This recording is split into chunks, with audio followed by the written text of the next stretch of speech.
That was the smoothest one I ever did. Very, very cool. I like that. What's going on, brother? Nothing, just kind of relaxing and getting ready to do this, work on other projects today. How was your Thanksgiving? It was very nice. It was very peaceful, and it was very giving. How was yours? That's all you could ask for. I had the kids and the grandbaby with me all day, so I was in hog heaven, man. Ate till I couldn't breathe. That's a good thing. That's a good thing. Every time you have the kids, that's always a blessing. Absolutely. So you in Illinois now? Yeah. We've always operated in Illinois, in Waukegan, Illinois, and that's where our headquarters is at. And our president lives in Houston, so that's where he resides in. And all our reps are in different parts of the U.S. So you're not from here. You from up there? Yeah, I'm from Illinois. Yeah, yes, sir. Okay. I've just seen you at the shows here. I don't know why. I made up that you was from Houston. No. We have a strong presence in Houston. Houston kind of took us, embraced us, and we're very grateful for that. Because of that, a lot of our other champions have really gotten noticed, and that is one of the things that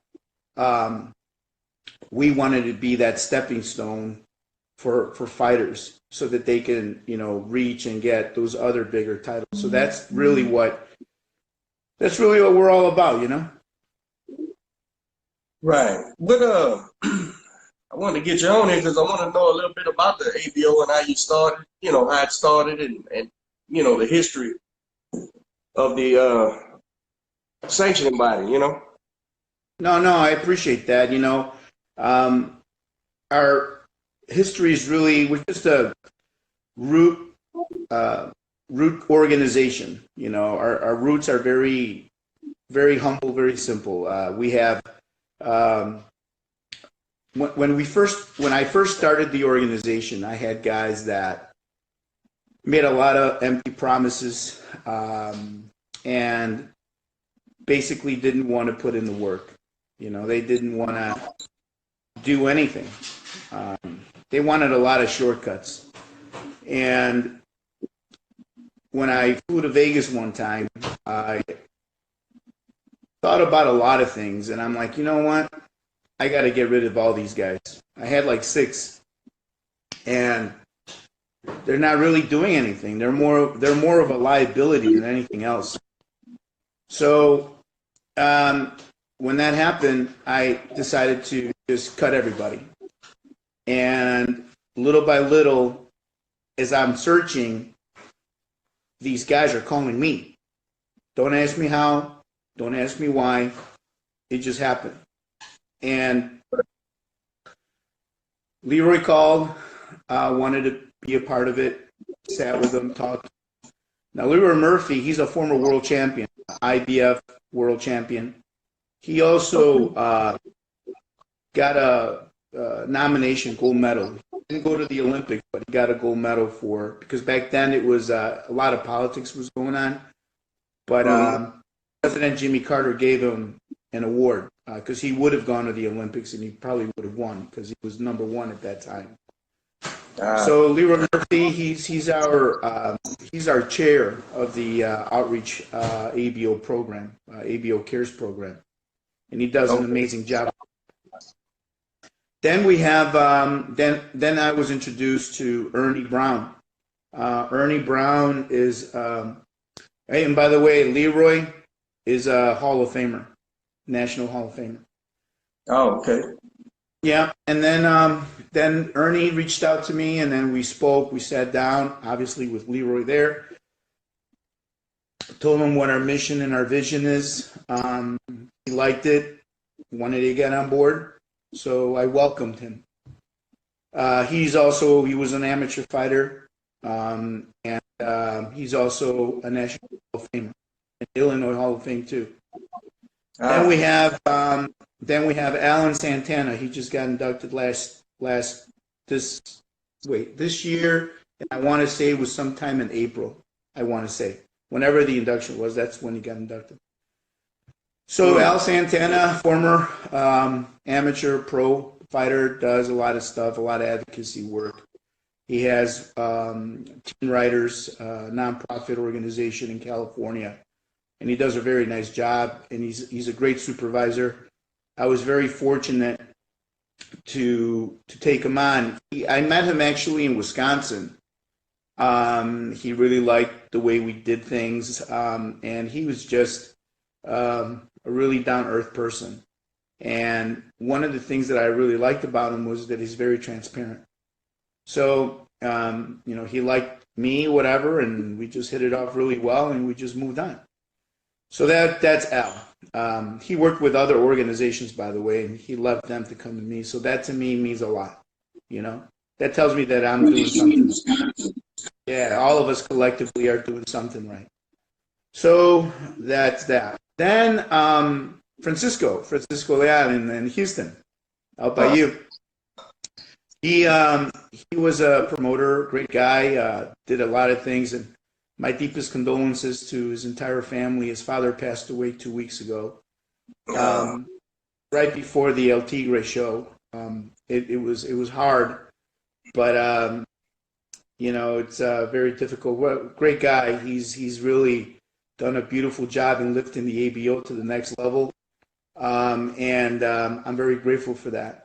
And developing those relationships. So I'm very grateful for Francisco. That's why he's our president. He's that presidential type of guy. Then we have Vince Hudson.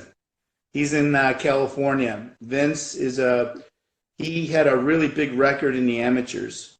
He was just an amazing amateur fighter. I think he had like 100 wins, 3-4 losses, something like that. He only had one pro fight, and he just a very knowledgeable guy. We also have Montel Griffin, Ice Griffin, as you know, former world champion. He sits on the board. And he participates whenever we ask him to participate. He's very busy training kids and helping kids. He's really big on the community. So Montel is a good guy. One thing that we all have in common, with the exception of maybe one or two guys, and if you notice, our emblem is a shield. All of us are former police officers. And so we're law enforcement people. And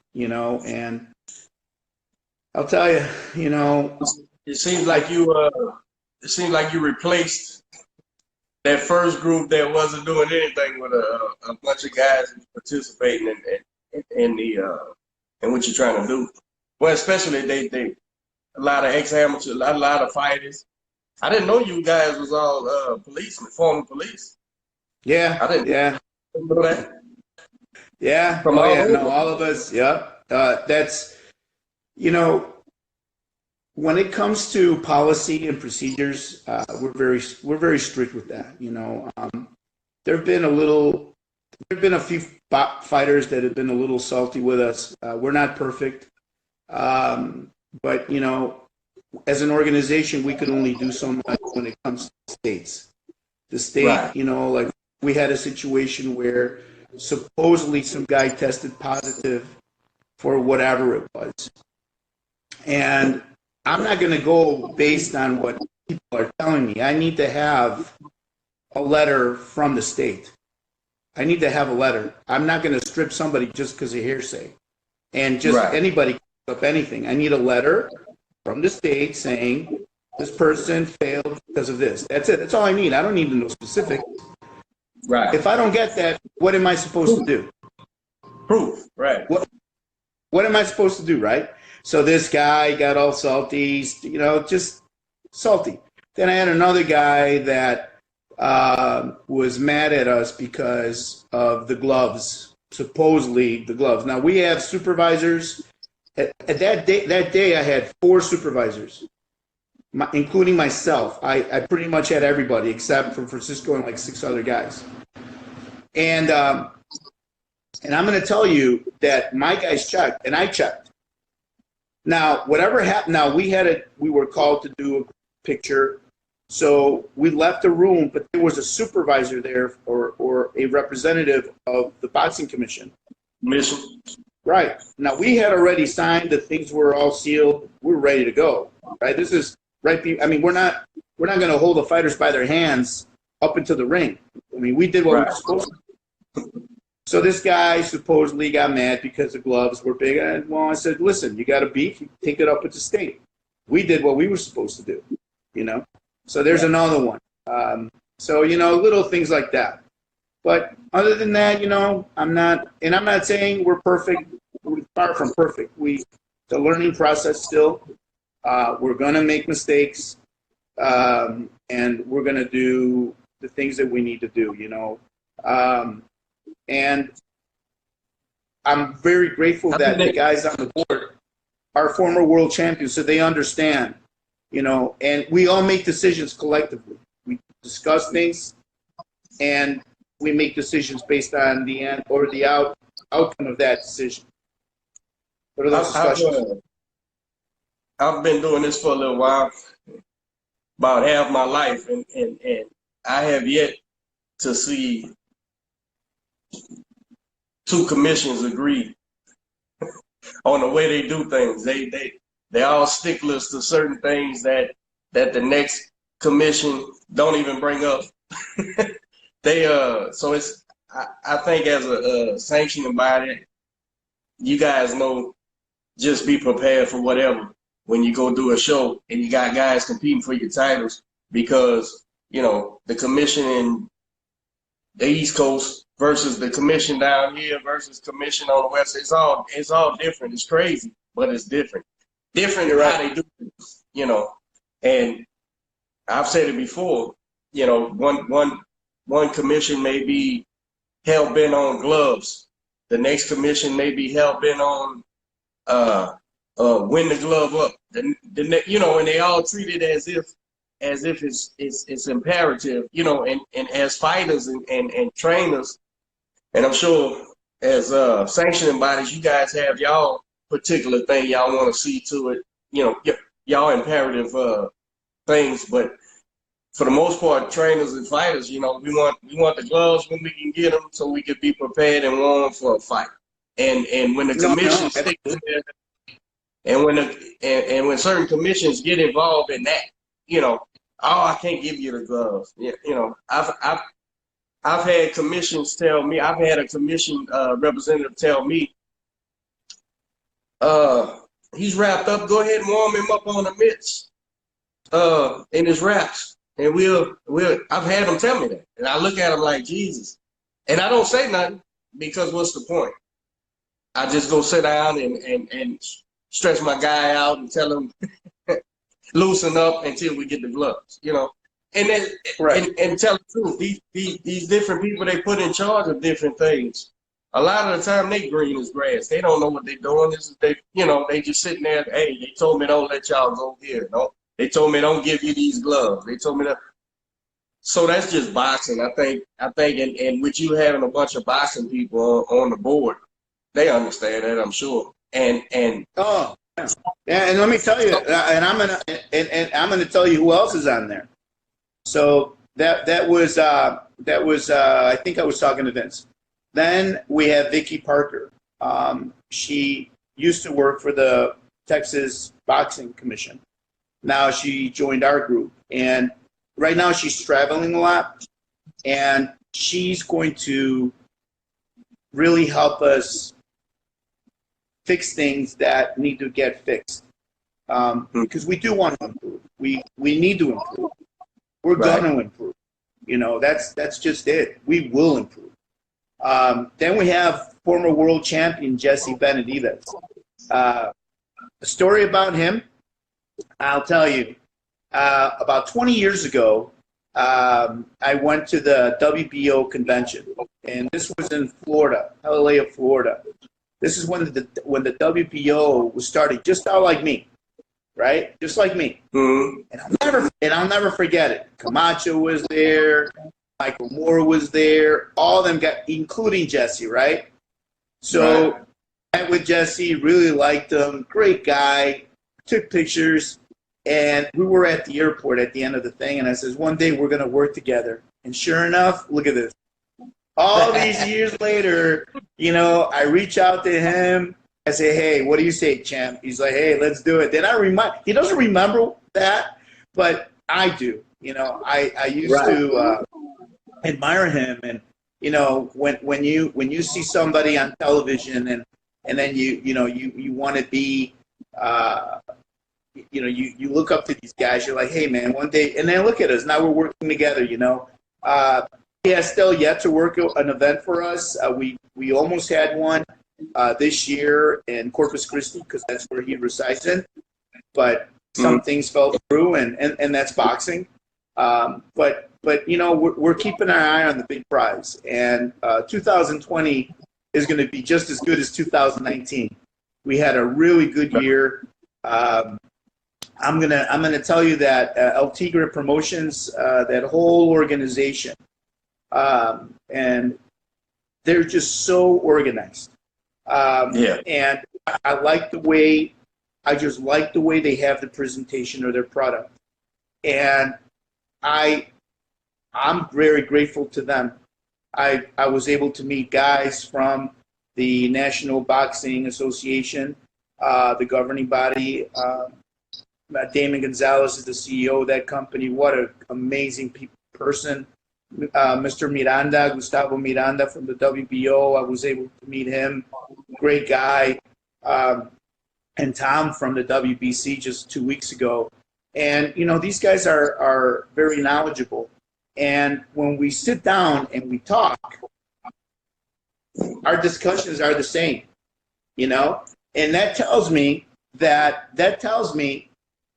the board that we have has not only helped, because their opinions and their thoughts matter to me.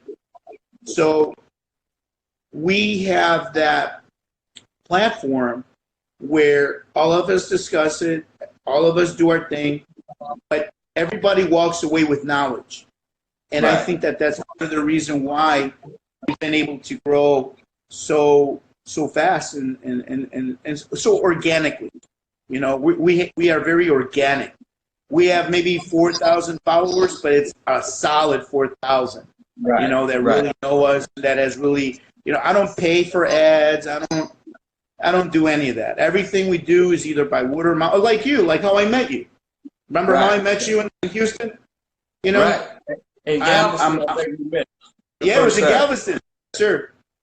I approached you, and I shook your hand. I'm like, hey, great show, and God bless you, you know, and look at us now. Absolutely. We're here. I tell you, I consider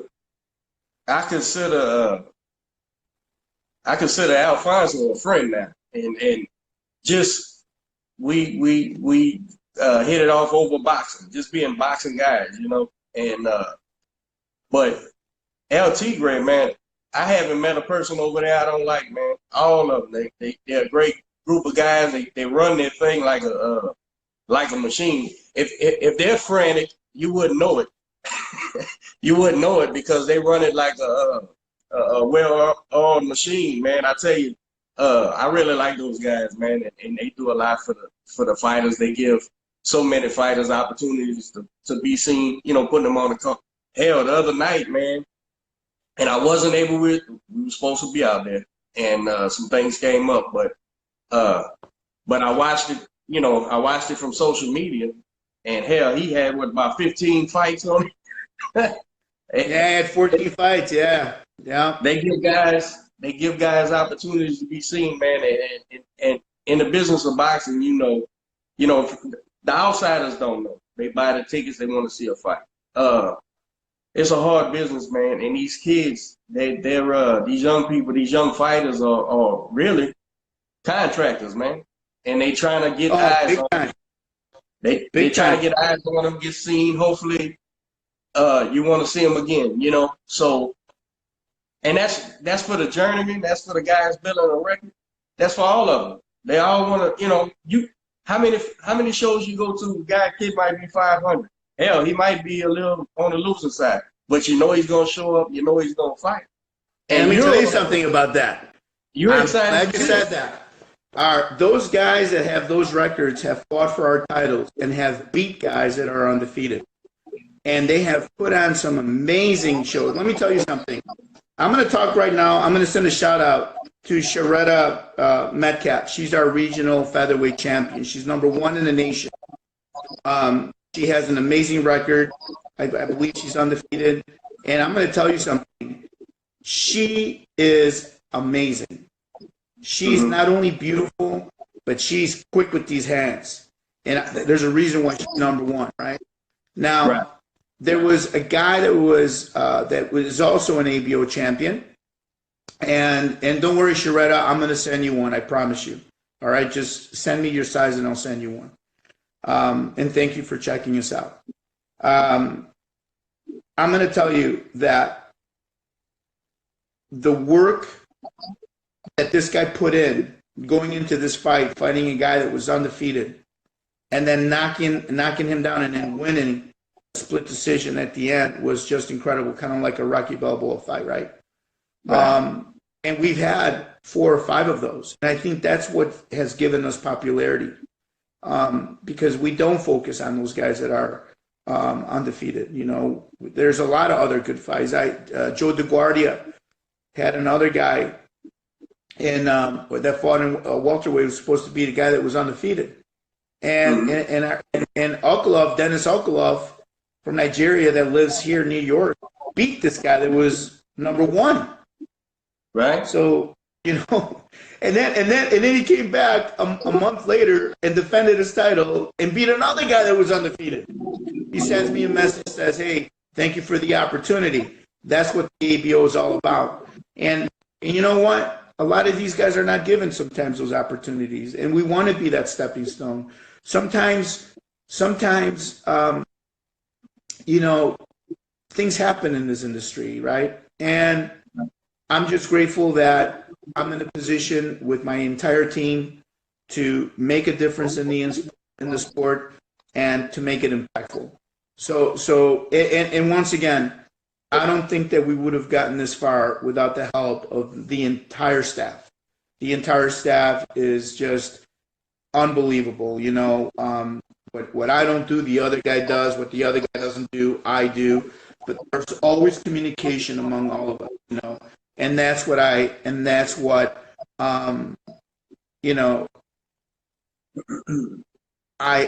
very grateful for that. A lot of I'm a fan of so many fighters, man, local fighters here in Houston, and that I have nothing to do with. I'm not their trainer, don't want to be their trainer. I just see a guy, I appreciate his boxing, and so, with the show, I try to, give pointers, anything that may help him, and I just had a kid on the show here recently. Matter of fact, you seen this guy fight before? Can you read that? That's A. Levi Lee, man. But we had him on the show, and I told him, I said, "Look, son," I said, in this game, you never know when one of those guys that's 500 but stays in shape, he decides to fight. So he may show up and dust your ass off because you ain't been in the gym and you wasn't taking him serious. And it happens so much. And how many times does it happen that guy that's a 500 guy gets that big win? He may win an ABO title, and it energizes all what he could have been. He may have a hell of an amateur record, but he got with the wrong people, mismanaged early, a plethora of things. Maybe he just lost, right? So, and these boys get a win, man. And I think back to that Guido kid, that one I gotta bring that kid up. I knew he could box. Oh, that guy, I'll tell you, when he went to the weigh-ins, he gave me chills. Because I'll tell you what, he goes, after he signed all the documents and everything, did the weigh-ins, verified everything, he looked at me and he goes, I'm taking this home. He said that. He told me that. I'm taking this home. He knew he was going to win. I do just because of the show, I'll put up the the bout list, and I'll pick, and I only pick the ones I've seen box. The guys I haven't seen box, I just won't even pick them. And I picked that kid. Reason being, I've seen him twice, and he was against winning fighters, and one of them he beat. One of them I thought he beat, but he didn't get the decision. And I seen the guy he was up against, and that guy can fight. That guy can fight. He was fighting. And I said, man, this kid Guido, man, he's light on his feet, man. He knows how to slip in and out of range. I said, man, I think he's going to give this kid help. He ought to win. And Alicio, let me tell you something. I knew it was going to be fireworks because Alicio is no joke. This guy has fought. He's coming. Yeah, no, he has fought for world, nationally world recognized titles. And this guy just going to fight too. Yeah, man. They won the round one.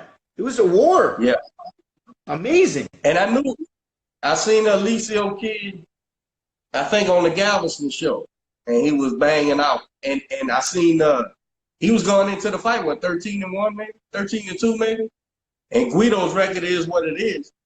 But I said, man, and I told my fighter, Robert Redmond, who we've talked about, I said, Robert, this Guido kid's going to give him hell, man.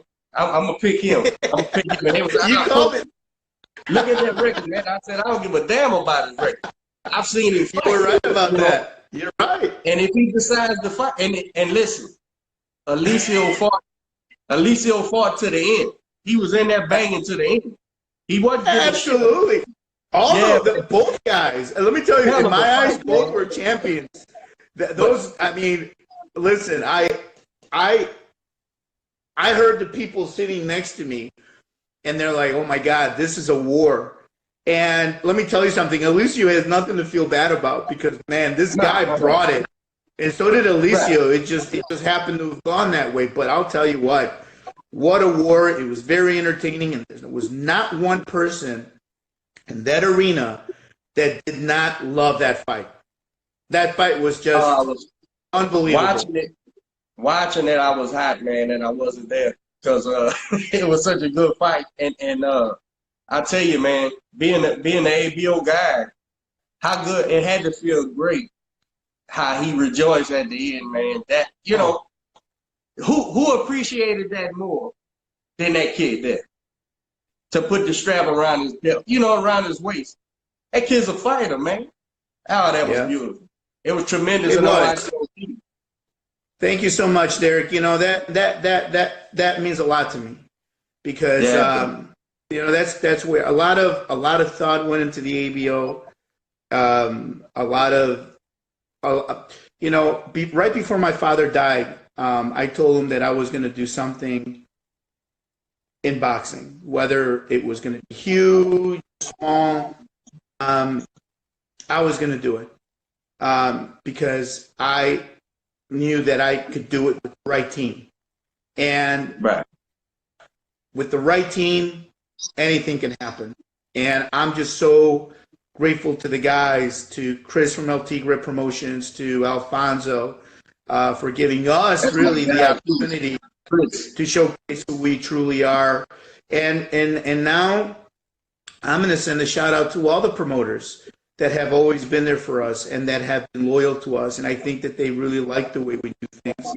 I want to say thank you from the bottom of my heart for giving us those opportunities. This sport is very political, and some of these guys have turned the other way because they don't care about that. And I'm very grateful that they have given us those opportunities, because by giving us those opportunities, we're giving the other champions those opportunities. And case in point, out of all the champions that we've helped develop, 2 of them have gone on to capture world titles. And they have gotten, and they've made huge noise in the sport of boxing. So I think that although we don't guarantee those things, it just happens. You know, look, we got Abel Ramos, big name. We got Alfonso, huge name in boxing. He's like our poster child, you know. We had Jose Haro. Now I believe he's retired now. And we have, who else do we have? I'll tell you the list that we have right now. We have our cruiserweight, Richard Rivera. He's our cruiserweight America's champion. We have Triantafilides Mavidas. He's a super middleweight America's champion. We have our welterweight champion, Quishan Toller. He's the America's champion. And one woman that I haven't talked about, Iranda Paula Torres. You heard of her, right? I believe she lives right across the border. She's our featherweight champion. She fought Miranda Fuentes about 5-6 months ago, and I want to say it was in where was it? Laredo, Texas, under AAA Promotions. And I'll tell you, Paula has fought for world titles, has won some titles, has come up short for some world titles. And for these champions to want to fight for our championship, that means a lot, because now, they're in their groove and they're back in their grind and they're doing their thing. So I'm very happy about those things, And like I said, I can't stress enough, Sharetta Metcalf, my God, she's from Dallas. Beautiful, strong, #1 in the nation. I can't, I'd love to see her fight our Jaguar champion, Right. I like that. I like that panther. I know it's a jaguar, but I think a panther is just a black jaguar, right? A solid black. Well, let me tell you why we have the black jaguar. Okay, so we are the title of the Americas. As you know, there's Canada, the United States, and Mexico, right, and South America. So in native philosophy or theory, with the Incas and with the Aztecs and the Mayan, the jaguar symbolizes the protector of the afterlife. Okay, so the jaguar is highly revered, especially the black one, and I am very grounded to my roots. I'm Mexican American, right. And I love my Aztec ethnicity. I'm very proud of being a Mexican American, and it's a rich in culture. It's beautiful. To me,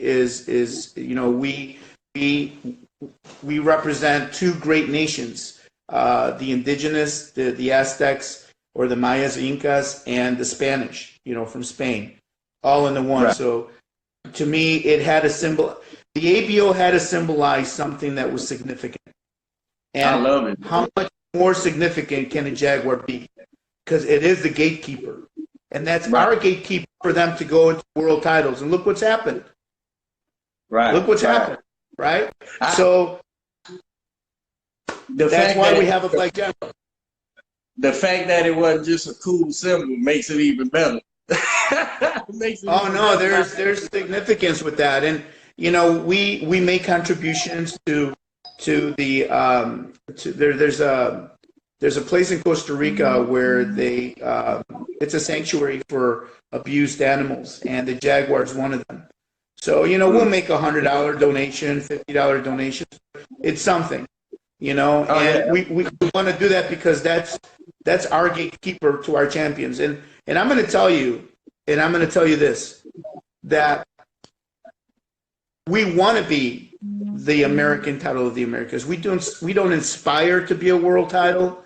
We don't care to be a world title. We don't want to be a world title.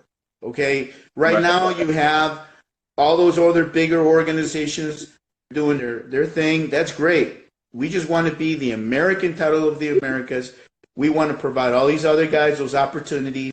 We want to be able to say, look, you've done it. Great job. Thank you so much. And next, in 2020, we're going to roll out some really good things. I'm not going to talk about it now because I have to work out a few other things. but I'm going to tell you that what we're going to roll out is really going to change the face of boxing. And in fact, when I do decide to roll it out, you'll be the first one. I'm going to call you, and I'm going to have that executive from that company come on your show so that you can have that exclusive. Awesome. Okay. Awesome. So All right. you can have that exclusivity. So these are the things that we're going to be rolling out in 2020, and I'll probably seal something by next week. You know, I've been going to a lot of meetings. I've been talking to a lot of people, and my team is very excited about it. You know, because these things are definitely needed, and I think that this is going to really take us to that other level. And with the help of you, yeah, with your help and other people, and you know, we want to do what's right. Again, we are not perfect. We are far from perfect. There's still that learning curve. We're still but we're trying. We're not sitting back, rolling our fingers, and you know, we're trying. We are trying, and we're going to improve. I can't say, and I don't know, you know, how you properly address it, but you know, not small title, but like you said, gatekeeper, the America's title, all these things are so important for fighters to get recognition. As you know, fighters don't even get mainstream coverage no more. Look at what I'm doing. I'm doing this because I'm in the boxing business. I'm a trainer. I got fighters, and hopefully I can get some exposure for them. And if that helps get other people's exposure, talk to guys like you, talk to other people, great. Because unless you're a circus, one of the big circus shows, ESPN ain't gonna cover you. All boxing, think about it.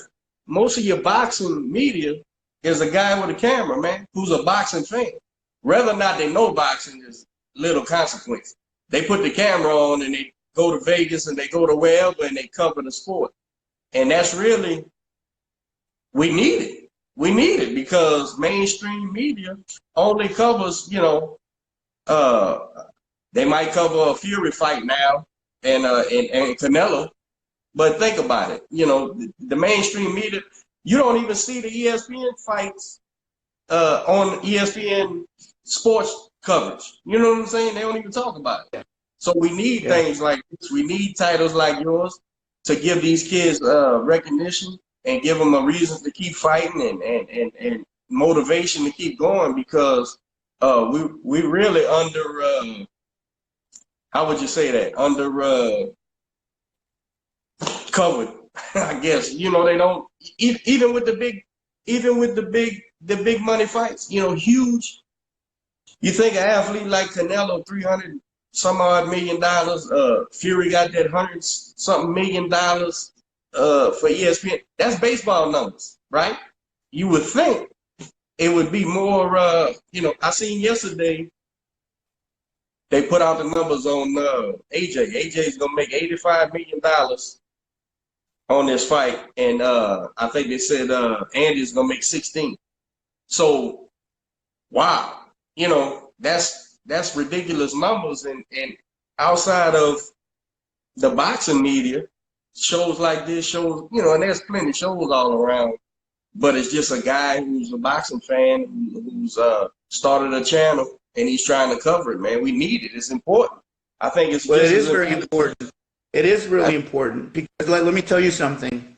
You brought up two very important things when it comes to numbers. Okay, and I'm going to say this with the utmost respect to a lot of those guys that have made millions of dollars that really haven't. They surrounded themselves with people that really never really cared about them, and a lot of these guys are broke and they're hurting. So I see some behaviors on, you know, obviously, you know, boxing is like a poor man's sport. You know, you come under, you get all this wealth and you start spending it. and you don't save for that rainy day. Right. My only hope, and my only part of the other reason why we want to do this is because we want to help those guys retain their wealth through some of our advisors that we have, some of the professionals within our organization that can tell them, put money into an annuity, put your money in an IRA, invest in a house, do things, diversify your portfolio. You've risked your life. Now protect your earnings, your life earnings. Right. Don't go spending money on a Bentley. Don't go spending, money on jewelry. That's nothing. Why? You need to be humble, save your money, and be smart. Educate yourself. And these are the other things that Leroy and I and Ernie have really talked about, is putting those things together, and that's why we have an advisory board that handles financial, for wealth management and stuff like that. So we have those things in place too, for our guys that want to do that. So what by you saying those two very important things is things that a lot of fighters sometimes don't. It goes over their head. They don't get it. They're risking their health. They're risking their lives every time they go up in that ring.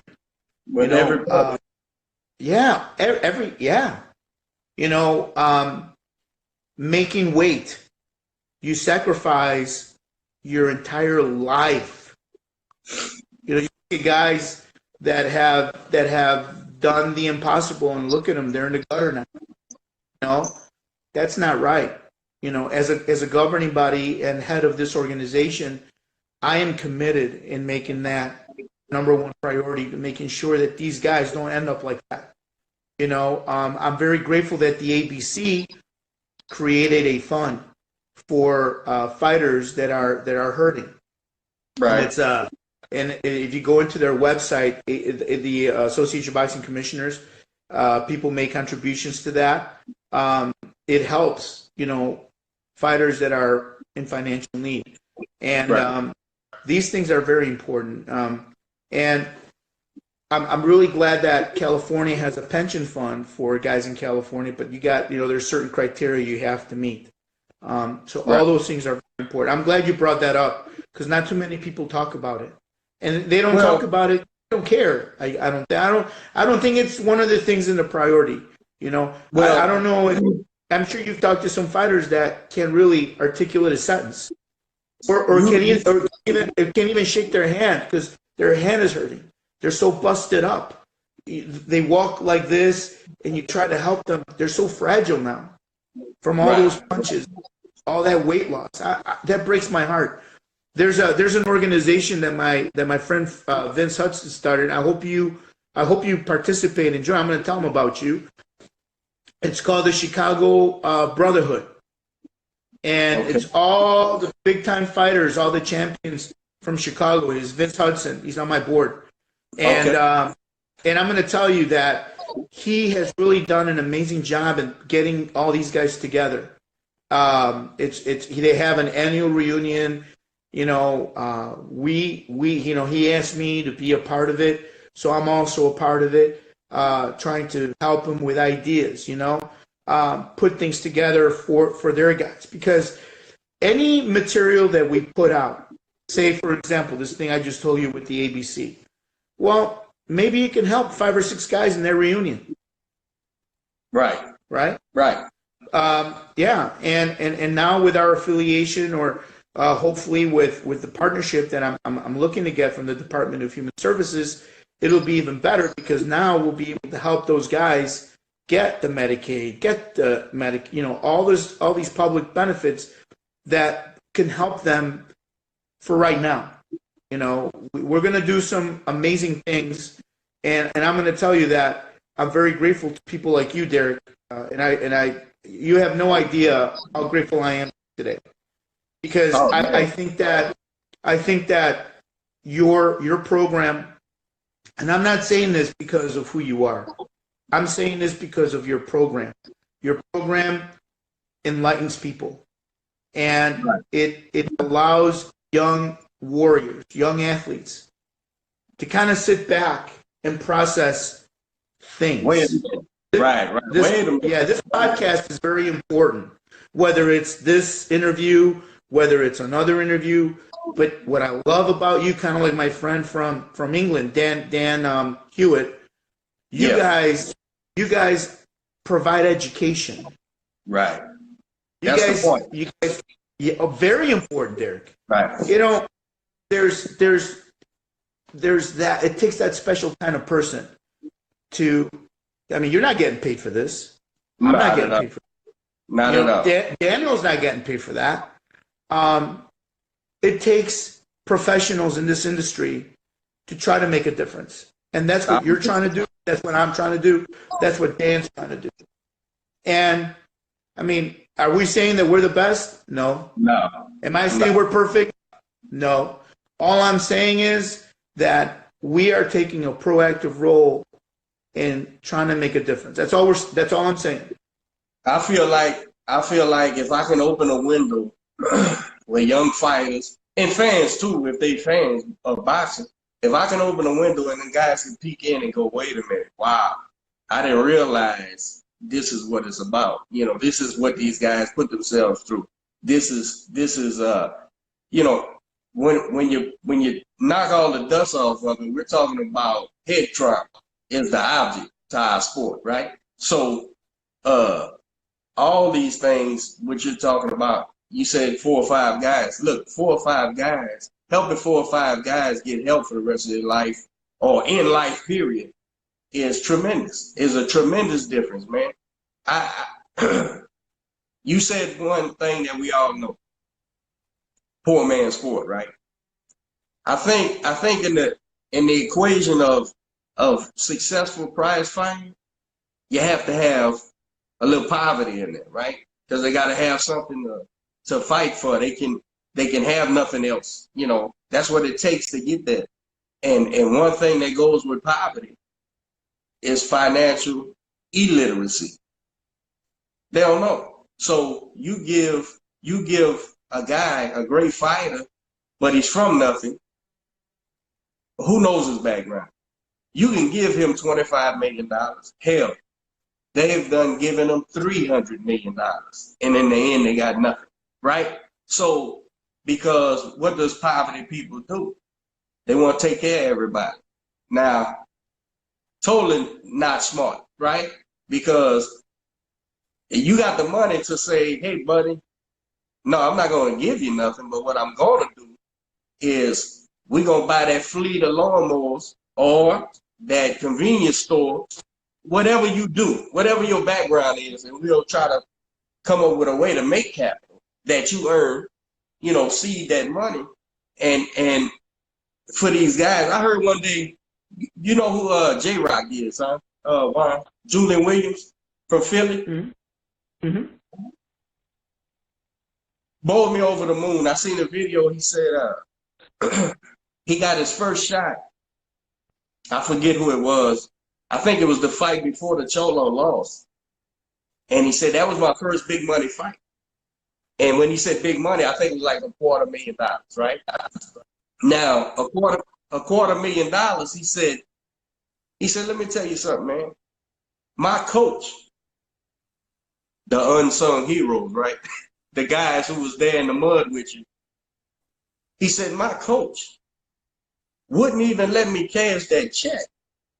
He stopped me, right? Till we go down here so I can talk to the guy who he gets his duplexes from. And he said, you take this money, you buy these 2 pieces of property. It's 4 units in the property. You may now never get another big money fight, or you may just get one more. But these 2 properties will fund themselves. You'll make the money to earn a living as well as upkeep for now on.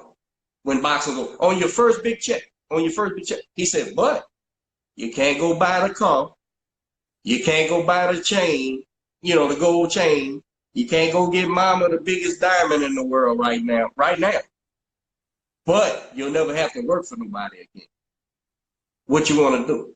And J Rock, alhamdulillah, he's a Muslim brother too. He said, well, hell, here, coach. Let's take this check and do it. That's financial literacy. And I've seen his background, and his background is very poor, broken home, very dirt poor, kid. He's a success story out of this world. But that right there, I said, man, fighters need to hear this. They need to hear this because this, what's a fighter's shelf life for real, professionally?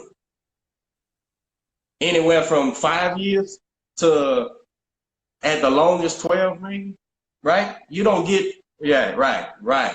You don't get Roberto Duran 3 decades. You don't get too many of them.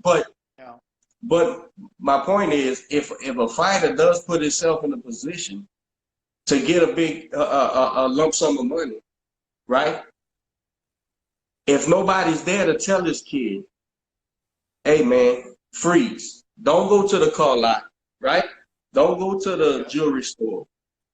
Let's take a ride down here. Look at these properties.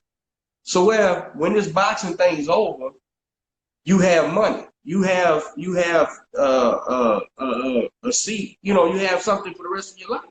Now you still may have to go get a job and go retire if you want to have extra, but this will facilitate you and your family. If not, then go train fighters, whatever you want to do.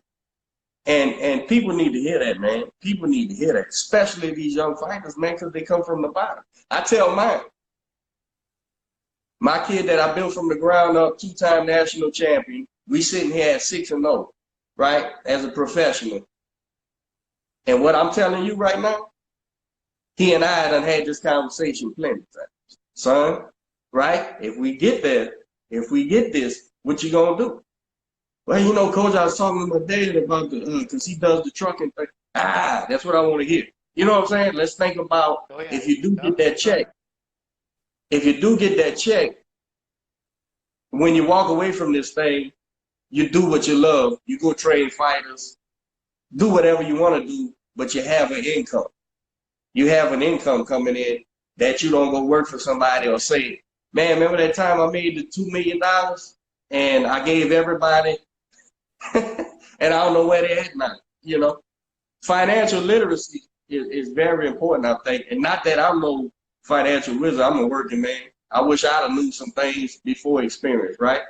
But that it's so important for these kids to see, because we look at the greats, man.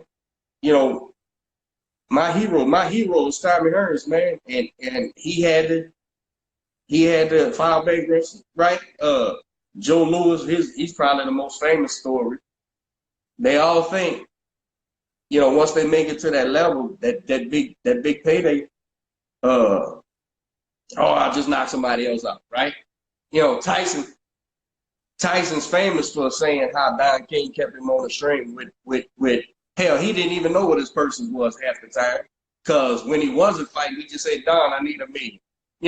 And he'll give him $1 million because he's going to double back that on him later on, But in the end, you got nothing.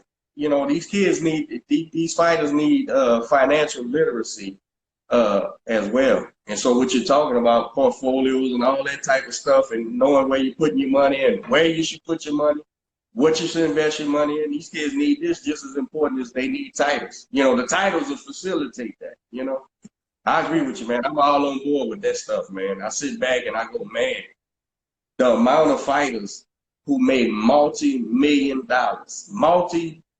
of dollars, and look at them, man. Look at them all. I seen the other day talk about trauma. Wasn't it a Meldrick Taylor was robbing someplace or something? He got arrested for robbing Meldrick Taylor, gold medalist Meldrick Taylor, and and we all know what happened to him. And he done, and these guys are fighters. They don't want to beg and shit. You know what I'm saying? So of course you never do that, but look what he did. He went and got arrested for robbing a place or whatever. I don't know exactly what it was, but these guys, man, everybody walks away after they done spent all their money on, They need to understand at first, and it starts. I think it starts with that first lump sum they get, man. That first lump sum you get, man. Be responsible with it. You know, that's my opinion.